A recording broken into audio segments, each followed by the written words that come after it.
Hello friends, welcome back to the channel. मैं सिद्धू सोनी आपका इस इंटरेस्टिंग वीडियो में स्वागत करता हूं। आज मैं इस वीडियो के अंदर बात करने वाला हूं अपनी एम्प्लॉय का आप सैलरी कैसे डिसाइड करते हैं, कैसे पीएफ डिसाइड होता है, कैसे टीए डीए डिसाइड होता है। ये सारी चीज़ें जब हम एक फार्मा कंपनी रन करने जाते हैं तो मार्केट में, क्योंकि बहुत सारी कंपनीज हैं और डिफरेंट डिफरेंट पैकेजेस ऑफर करती हैं।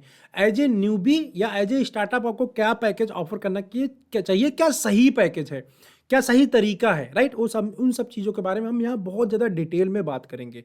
एक्चुअली क्या है कि जब हम किसी का पैकेज डिसाइड करते हैं, मतलब हम जब कंपनी स्टार्ट करते हैं, पैकेज डिसाइड करते हैं, टीए डीए डिसाइड करते हैं फ्रेंड, ये सब कुछ डिपेंड करता है हमारी कंपनी के बजटिंग एंड फॉरकास्टिंग के ऊपर। जब आप कंपनी स्टार्ट करने जा रहे हैं, सबसे पहले एक फॉरकास्टिंग रिपोर्ट बनाइए।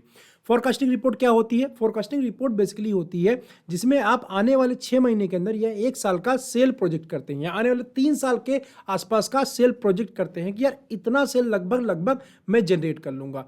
अब जब ये सेल फोरकास्ट आप कर रहे होते हैं तो इसमें मल्टीपल फैक्टर्स इन्वॉल्व होते हैं, जैसे कि आपने क्या खुद मार्केट के अंदर काम किया है, क्या आपके पास खुद कुछ डॉक्टर से, केमिस्ट के साथ बहुत अच्छे रिलेशन है, क्या आपके पास किसी ऑनलाइन पोर्टल के ऊपर कोई तरीका है सेल कर सकते हैं। मतलब आप सेल जनरेट कैसे करेंगे? जब आप फोरकास्ट कर रहे हैं चलो यार मैं 10 लाख का सेल कर लूंगा, तो करेंगे कैसे? क्या सॉलिड तरीका है आपके पास? आपके ब्रांड के अंदर कोई यूएसपी है क्या फर्स्ट टाइम कोई ब्रांड लॉन्च करने जा रहे हैं, क्या कोई प्रॉब्लम सॉल्विंग अब प्रोडक्ट लेके आ रहे हैं, क्या है जिसके बेस पे आप बोल पा रहे हैं कि मैं 10 लाख का सेल जनरेट कर लूंगा, राइट। तो उस रीजन की वजह से हम फॉरकास्टिंग बनाते हैं कि इतना सेल लगभग लगभग हम जनरेट कर लेंगे। अब मैं मोटा मोटा मान के चलता हूं, मैं अकेले कंपनी लॉन्च करने जा रहा हूं, सिंगल इंडिविजुअल, मेरे पास फंड ज़्यादा नहीं है, मेरे पास 10-12 लाख रुपए कुल मिला के पड़े हुए हैं, एंड मैं एक स्टार्टअप करने जा रहा हूं। मैं खुद ही काम करूंगा क्योंकि मार्केट के अंदर मैंने काम किया हुआ है, तो लगभग लगभग मुझे 10 साल का एक्सपीरियंस है और मेरे कुछ 10-12 डॉक्टर के साथ अच्छे रिलेशन है। मैं ऐसा एक क्राइटेरिया ले लेता हूं, ठीक है। ऐसा क्राइटेरिया मैं मान के चलता हूं, इसके बेस पे हम सारी चीज़ों को डिज़ाइन करेंगे। तो स्टार्टिंग में मान लीजिए मैं अपने 7 से 8 ब्रांड मार्केट के अंदर लॉन्च करूंगा। पहले मैंने ऐसा प्लान कर लिया। तो फ्रेंड जब 7-8 ब्रांड की हम लॉन्च करने जा रहे हैं, मैंने मैन्युफैक्चरिंग में दे दिया है। मैन्युफैक्चरिंग में देने के बाद ना आपको मिल जाता है वहाँ से मैन्युफैक्चरिंग रेट, मैन्युफैक्चरिंग प्राइस क्या होने वाली है, राइट। जब आपको ये प्राइस मिल जाता है, यहीं से हमारी बजटिंग शुरू हो जाती है और यहीं से पिक्चर में आ जाता है मेरा ऑटोमेटेड बजटिंग कैलकुलेटर, राइट। अब ये चीज़ आपको मेरे फार्मा स्टार्टअप टूल किट के अंदर मिल जाएगा। इसका मैं एक स्क्रीनशॉट यहाँ पे लगा दे रहा हूँ, आप यहाँ से चीज़ों को देख लीजिए। जिन लोगों ने मेरा फार्मा स्टार्टअप टूल किट लिया है उनको मालूम होगा, जिनको नहीं मालूम है यहाँ से देख के आप बना भी कर सकते हैं, इस टाइप से आप प्रैक्टिस भी कर सकते हैं। एंड इसको डिटेल जानने के लिए फिर आप टूल किट या मेरा कोई वर्कशॉप लेंगे, वहाँ पर आपको मिल जाएगा, ठीक है, how to start and run pharma company करके वहाँ पर।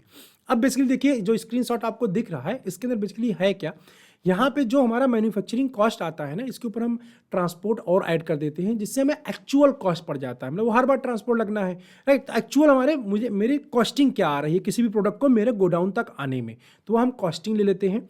कॉस्टिंग के ऊपर फिर हम अपना प्रॉफिट ऐड कर लेते हैं कि भाई हम कितना प्रॉफिट एज ए कंपनी लेना चाहते हैं। अब ये कंपनी का जो प्रॉफिट होता है फ्रेंड, ये वैरी करता है। ये 20% भी हो सकता है, 25% भी हो सकता है, 30% भी हो सकता है, 50 भी हो सकता है, 60 भी हो सकता है, 100% प्रॉफिट भी हो सकता है।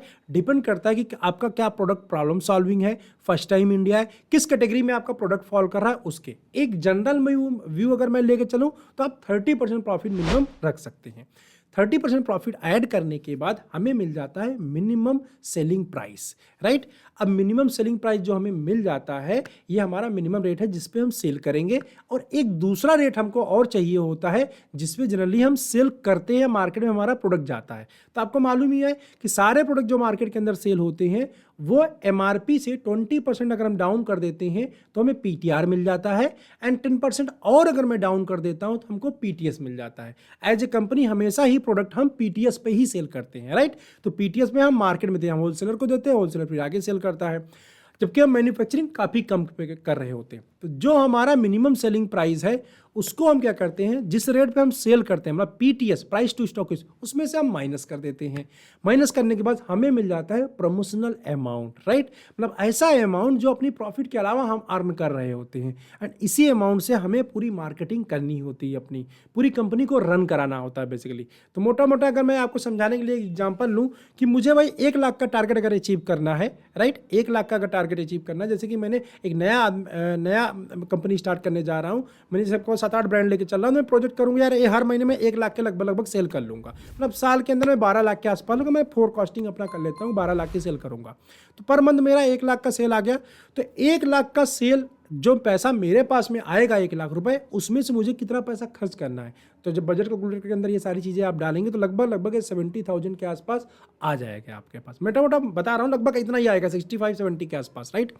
तो मुझे एक चीज़ पता चल गया कि मुझे 1 लाख अर्न करने के लिए 70,000 रुपीज मार्केट में बर्न करना पड़ेगा, राइट। बर्न करना पड़ेगा, प्रमोशंस में जाएगा। अब ये 70,000 रुपीज जो मुझे खर्चा करना है वो कैसे मैं खर्च करूंगा, वो मैं खर्च करूंगा एम्प्लॉय के सैलरी में, सैंपल्स में, प्रिंट मटेरियल में, गिफ्ट आइटम में, इन्वेस्टमेंट में, एंड कंपनी की ब्रांडिंग में, एंड ऑफिस का कुछ एक्सपेंस वगैरह होगा तो उसमें, राइट, या मीटिंग वगैरह करेंगे तो उसमें। तो ये सारे हेड्स हो गए जहां पे आप खर्च करेंगे पैसे, राइट। इसको हम पूरे बजट को 70,000 के इतने पार्ट में हम ब्रेक कर लेते हैं। तो 70,000 में सबसे पहले क्या करना है, एम्प्लॉय का पार्ट हम निकाल देते हैं। अगर एक एवरेज बात करूं तो कंपनी में, स्टार्टअप कंपनी के अंदर 55% to 60% सैलरी में सिर्फ पैसा चला जाता है, राइट, क्योंकि अभी आपकी सेल कम है तो सैलरी ज़्यादा लगेगी। तो अगर 70,000 का मैं निकालता हूं, मान लीजिए 60%, तो जो भी अमाउंट आता है मैं कैलकुलेट करके यहाँ पे डाल दूंगा, जो भी अमाउंट आता है तो इसको हम दे देंगे सैलरी के तौर पे, ठीक है। सैलरी एक्सपेंस मतलब जो हमारा एम्प्लॉय है उसको पैसा जाएगा, राइट। सैलरी एक्सपेंस, टीएडी, ये सब इसी में रहेगा, इंसेंटिव वगैरह सब कुछ, ये मतलब एम्प्लॉय का पार्ट हो गया। उसके बाद जो पैसा 40% जो अमाउंट मेरे पास में बच रहा है, उस अमाउंट के अंदर अपना हम प्रिंट मटेरियल, सैंपल, इन्वेस्टमेंट, ये सारी चीज़ें मैनेज करते हैं, राइट।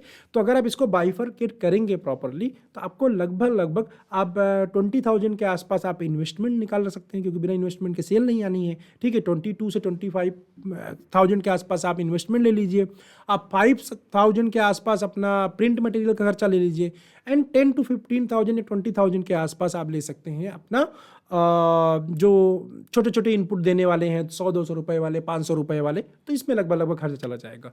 तो फ्रेंड ऐसे हम हर चीज़ का खर्चा निकाल लेते हैं 1 महीने का, और इसको मल्टीप्लाई कर देते हैं 6 के साथ, मीन्स 6 मंथ का हम बजट निकाल लेते हैं। एम्प्लॉय का सैलरी में कितना पैसा मेरा जाने वाला है, कितना मेरा गिफ्ट में जाने वाला है, कितना मेरा प्रिंट मटेरियल में जाने वाला है, कितना मैं इन्वेस्टमेंट में डालने वाला हूँ, सब पैसा एकदम कन्फर्म मुझे हो जाता है। और जब मैं मार्केटिंग करने जाता हूँ इन्हीं हेड्स को यूज करता हूँ। जिस चीज़ के लिए जितना पैसा मैंने निकाला हुआ है उससे वही चीज़ मैं मंगाऊंगा। 6 महीने के लिए देखा मेरे पास यार पूरा 1 लाख रुपए मेरे पास में है 6 महीने में, ठीक है। 6 महीने मेरे पास 1 लाख रुपए, तो 1 लाख रुपए मैंने गिफ्ट खरीद डाले जो कि 6 महीने में देने वाला हूँ।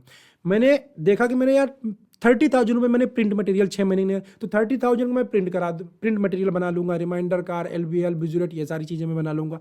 ऐसे से जो भी हेड में आपने निकाले हुए उन चीज़ों को आप बना लेंगे। उतना ही पैसा सिर्फ खर्च करना है जितना आपने निकाला हुआ है, उससे ज़्यादा पैसा खर्च नहीं करना है, ये आपको ध्यान रखना है। अब हम बात करते हैं एम्प्लॉय की सैलरी की, जिसमें हमारा मेन मुद्दा था, उस पर हम बात कर लेते हैं, ठीक है।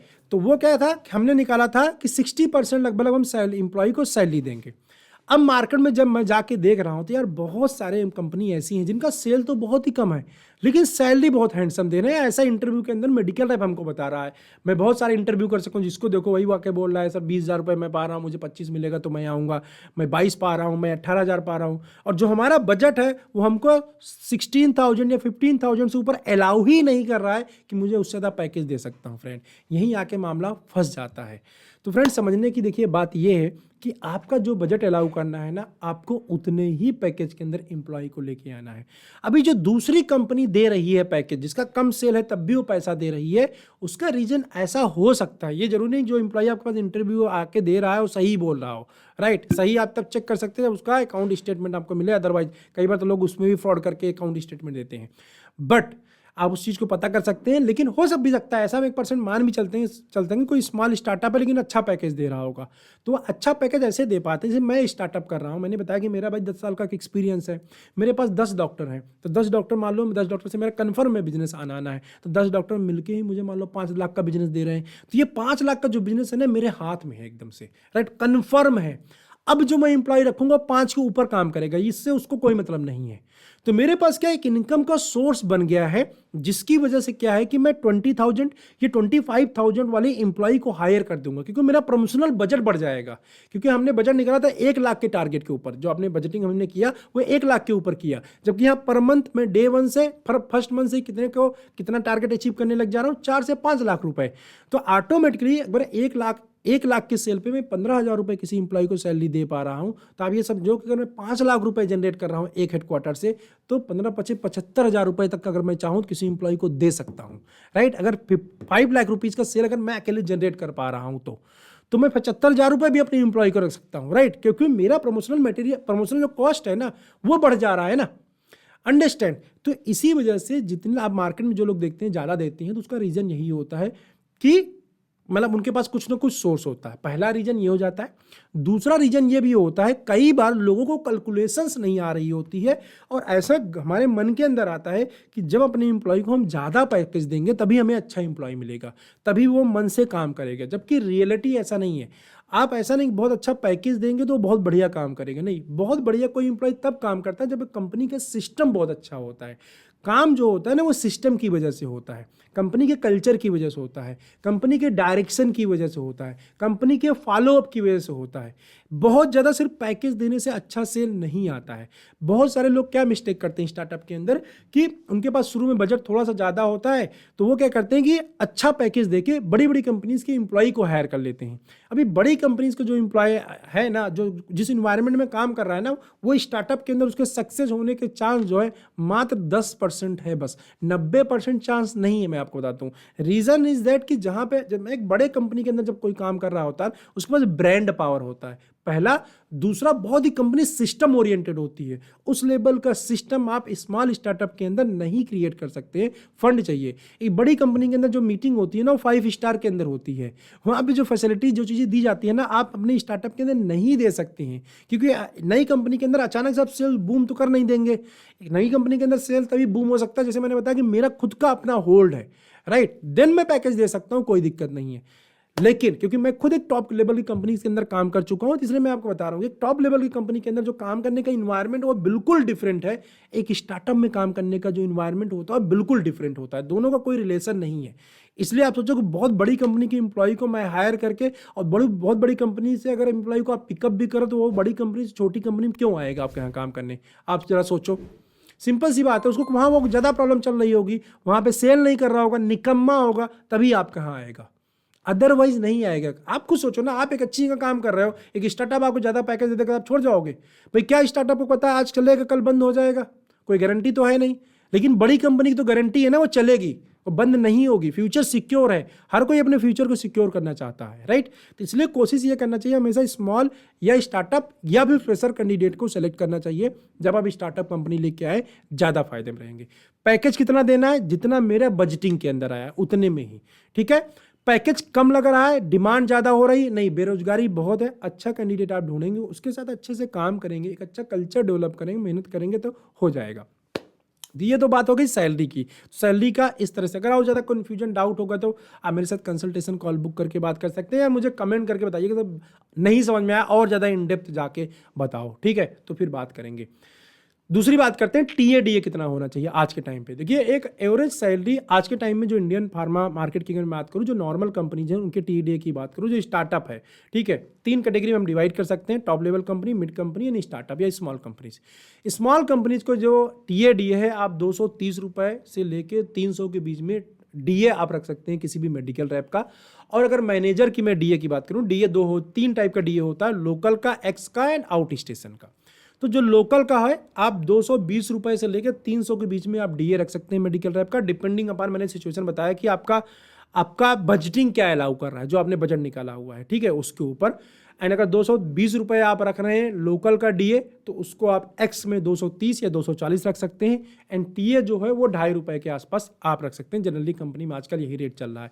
और अच्छा देना चाहते हैं 2 रुपये 70 पैसे, वरना आज स्टार्टअप के हिसाब से 2.5 रुपए के आसपास आप डीए रख सकते हैं, राइट। अगर मैं मैनेजर की यहीं पे बात करता हूं तो मैनेजर का लोकल का जो डीए है वो आप 300 से स्टार्ट कर सकते हैं, राइट। 300 रुपए से आप स्टार्ट करिए।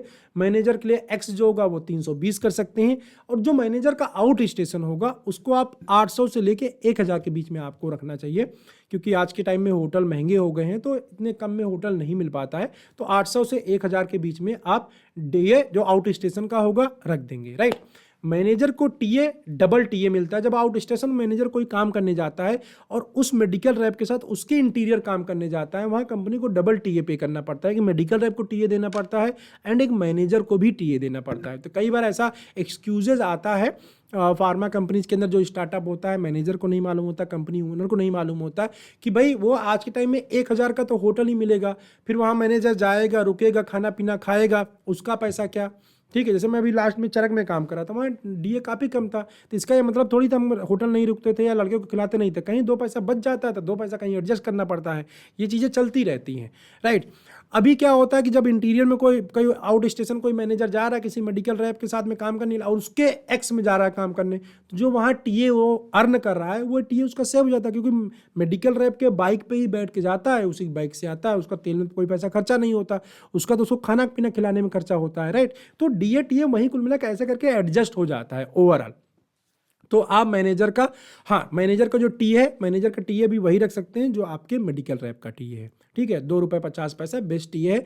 एंड जो बाहर का आउट स्टेशन की वर्किंग है वहाँ पे आप फिक्स सिस्टम कर सकते हैं, थर्ड एसी का फेयर आप दे सकते हैं, या फिर जो एक्चुअल बिल प्रेजेंट होता है, जैसे वहाँ पे मान लीजिए बस की सर्विस है, जो भी जहाँ पे कनेक्टिविटी जैसे अच्छी हो उसके अकॉर्डिंग आप उसका फेयर फिक्स कर सकते हैं। इसके लिए टीएडीए फिक्स करने के लिए बेसिकली हम एसएफसी का यूज करते हैं, स्टैंडर्ड फेयर चार्ट, जो साल में एक बार बनता है, एक बार बना दीजिए, फिक्स कर दीजिए, हर महीने एक्सपेंस वगैरह वहीं से बनाया जाता है, उसी से देख के एक्सपेंस रेडी किया जाता है, ठीक है। तो ये फ्रेंड टीएडीए इस तरीके से आप मैनेजर का डिसाइड कर सकते हैं। टीए डीए एंड सैलरी मैंने तीनों बताया। मैनेजर की सैलरी कितनी होनी चाहिए? मैनेजर की सैलरी 30,000 से लेकर 50,000 के बीच में आप रख सकते हैं, डिपेंडिंग कि आपका फॉरकास्टिंग कितना है, आपका प्रमोशनल कितना आ रहा है, उसके हिसाब से मैनेजर रखिएगा। एंड मैनेजर कोशिश ये करिए हमेशा 4 मेडिकल रैप हो तभी मैनेजर रखिए, अदरवाइज मैनेजर मत रखिए, ठीक है। आप खुद मैनेजर बन के काम करिए अगर आप स्टार्टअप है तो, या 4 से 5 मेडिकल रैप हो देन आप मैनेजर को रखिए तो ज़्यादा बेटर है। सैलरी 30,000 to 50,000 के बीच में आप रख सकते हैं, डिपेंडिंग अपॉन कि कितना पोटेंशियल मार्केट है, राइट, एज वेल एज कितना आपका बजट आपको अलाउ कर रहा है, उसके अकॉर्डिंग ही चीज़ों को डिज़ाइन किया जाता है। ऐसा नहीं मैनेजर बोल रहा है 45,000 आप 45,000 दे देंगे तो बहुत जल्दी से सेल आ जाएगा, मैनेजर बोल रहा है कि मुझे इतना सैलरी दीजिए मैं आके आपको दे दूंगा, बिल्कुल ऐसा नहीं होना है, क्योंकि कहने से सेल नहीं आती, सेल काम करने से, एंड मैंने बोला वर्किंग कल्चर डेवलप करने से सेल आती है, सेल सिस्टम से आता है, सेल प्रॉब्लम सॉल्विंग प्रोडक्ट्स के आता है, ठीक है। तो वो सब फैक्टर है कि नहीं है, वरना क्या हो जाएगा, जीपी टाइप का आप प्रोडक्ट लेके आए, महंगे महंगे इंप्लॉय लेके आए और प्रोडक्ट सेल करने के लिए हैवी आपको डिस्काउंट देना पड़ेगा, पक्की बात है बिना डिस्काउंट के बिकेगा नहीं, आपने हैवली डिस्काउंट दे दिया, अब आपके पास प्रॉफिट के नाम पे कुछ नहीं बचेगा, इंप्लॉय को सैलरी भी दे रहे हैं और निगेटिव में जा रहे हैं, यही सिर्फ होने वाला है और किसी चीज़ नहीं होने वाली, राइट। तो इस चीज़ को रेगुलेट करना बहुत जरूरी है, तो उसी हिसाब से आप मैनेजर को सैलरी दें। यहाँ पे एक चीज़ और कंपनीज का क्वेरी रहता है कि पीएफ डिडक्शन कैसे हम करते हैं। देखिए पीएफ डिडक्शन कोई डिफिकल्ट नहीं है, अगर आपके पास 7 या उससे अधिक इंप्लॉई हैं तो आप पीएफ के लिए एलिजिबल हो जाते हैं एज ए कंपनी। एंड अपने आप को सिंपली आप अपने डिस्ट्रिक्ट के पीएफ ऑफिस जाइए, लगभग हर डिस्ट्रिक्ट के अंदर पीएफ ऑफिस होता है, या नियर बाई किसी न किसी डिस्ट्रिक्ट के अंदर पीएफ ऑफिस होता है। आप गूगल कर लेंगे अपने डिस्ट्रिक्ट का पीएफ ऑफिस तो वहाँ पे मिल जाएगा, आप वहाँ पे जाइए, अपनी कंपनी को वहाँ पे रजिस्टर्ड कर लीजिए। रजिस्टर्ड करने के बाद आपको अपना इंप्लॉई वहाँ पे शो करना पड़ेगा, एंड देन वहाँ से इंप्लॉई आईडी वगैरह आपको मिल जाएगा। देन आप एवरी मंथ जो भी बेसिक सैलरी होता है, मान लीजिए 15,000 आप सैलरी दे रहे हैं, तो 15,000 सैलरी क्या है, ये टोटल सैलरी है। 15,000 में से बेसिक सैलरी कितनी होगी, आप 3,000 रख सकते हैं, 4,000 रख सकते हैं, जितनी सैलरी बेसिक सैलरी होगी, ठीक है। वो सैलरी स्लिप का पार्ट है, किसी और वीडियो में बात करेंगे। जो बेसिक सैलरी होता है उसका 12% जो है इंप्लॉई को कंट्रीब्यूट करना पड़ता है और 12% आपको अपनी तरफ से डालना पड़ता है, राइट। तो जो इंप्लॉई का कंट्रीब्यूशन है उसके सैलरी से डिडक्ट कर लेंगे, और जो कंपनी का पार्ट रहेगा आप कंपनी से उसको ऐड करके एवरी मंथ आप पीएफ ऑफिस में जमा कर सकते हैं। एंड ये सारा प्रोसेस फ्रेंड ऑनलाइन होता है, राइट। जो आपका एचआर होगा, अकाउंटेंट होगा, उसको ये चीज़ हैंड ओवर कर देंगे ऑटोमेटिकली। जब सैलरी डिस्पैच होती है सेम टाइम आप पीएफ के अंदर भी जमा कर दीजिए, डिले मत करिए, नहीं वहाँ पे पंगा हो सकता है अगर आप पीएफ अकाउंट क्रिएट करते हैं इंप्लॉय का। तो फॉर द ट्रस्ट, ठीक है। कई बार ऐसा होता है, कई बार ऐसा हमारे साथ में होता है कि एम्प्लॉय ट्रस्ट नहीं करता, पीएफ नहीं है, ठीक है। पीएफ जब तक आपका सेवन नहीं होगा तब तक नहीं खुलेगा, ऐसा मान के चलो। कोई समझदारी भी नहीं है, आप डिडक्शंस कर सकते हैं। हाँ, आपको कोई प्रॉब्लम आती है पीएफ डिपार्टमेंट में जाने में, कुछ करने में, आजकल बहुत सारे ऑनलाइन पोर्टल अवेलेबल होंगे जो आपकी काफ़ी ज़्यादा हेल्प करते हैं, तो वहाँ आपको भी कांटेक्ट कर सकते हैं, राइट। आई होप आपको ये वीडियो मेरा समझ में आया होगा। एंड यस, अगर आप स्टार्टअप करने जा रहे हैं एंड अपने वर्किंग सिस्टम को ऑटोमेट करना चाहते हैं, तो मैं आपको एक सॉफ्टवेयर रिकमेंड करूंगा फ्रेंड, सेफनेट, जो कि आपके एमआर रिपोर्टिंग को ऑटोमेट कर देता है। टीपी आप बना सकते हैं, डेली रिपोर्टिंग आप कर सकते हैं, ई डिटेलिंग वहाँ से कर सकते हैं, डॉक्टर विजिट रिपोर्ट क्रिएट कर सकते हैं, केमिस्ट रिपोर्ट ऑनलाइन, मतलब सैलरी स्लिप आप दे सकते हैं वहाँ से, जो सेकेंडरी स्टॉक स्टेटमेंट है वो सारे फिलअप कर सकते हैं, मतलब पूरे सिस्टम को आप ऑटोमेट कर सकते हैं। ट्रैकिंग भी वहाँ पे दिया हुआ है, जियो ट्रैकिंग, जियो फेंसिंग को आप ऑन कर सकते हैं। ये सारे फीचर आते हैं बहुत ही इकोनॉमिकल प्राइस के अंदर। तो डिटेल्स मैं यहाँ पे नीचे दे रहा हूँ, ठीक है। ये आयुष जी हैं सेफनेट से, आप इनको कॉन्टैक्ट कर लीजिएगा, इनसे बात कर लीजिए, पूरा डेमो ले लीजिए। इंडिया का मोस्ट एडवांस रिपोर्टिंग ऐप है with the minimum price, right. बहुत ही अफोर्डेबल प्राइस में देते हैं। एंड इसकी अगर रेटिंग की मैं बात करूं तो ज़बरदस्त रेटिंग के साथ में आता है। मेरे बहुत सारे क्लाइंट ऑलरेडी यूज कर रहे हैं और फुल्ली सेटिस्फाइड है इसके साथ में। तो अगर आप एक कंपनी रन कर रहे हैं तो सेफनेट के साथ आप जा सकते हैं। एंड यस, आपको ये वीडियो कैसा लगा आप मुझे कमेंट करके जरूर बताइएगा। अगर आपका और भी कोई क्वेश्चन है तो मुझे कमेंट करके शेयर करिए। आई होप मैं उसके ऊपर वीडियो बनाऊंगा। मैं आपको मिलता हूँ ऐसे किसी इंटरेस्टिंग वीडियो में नेक्स्ट टाइम। बाय।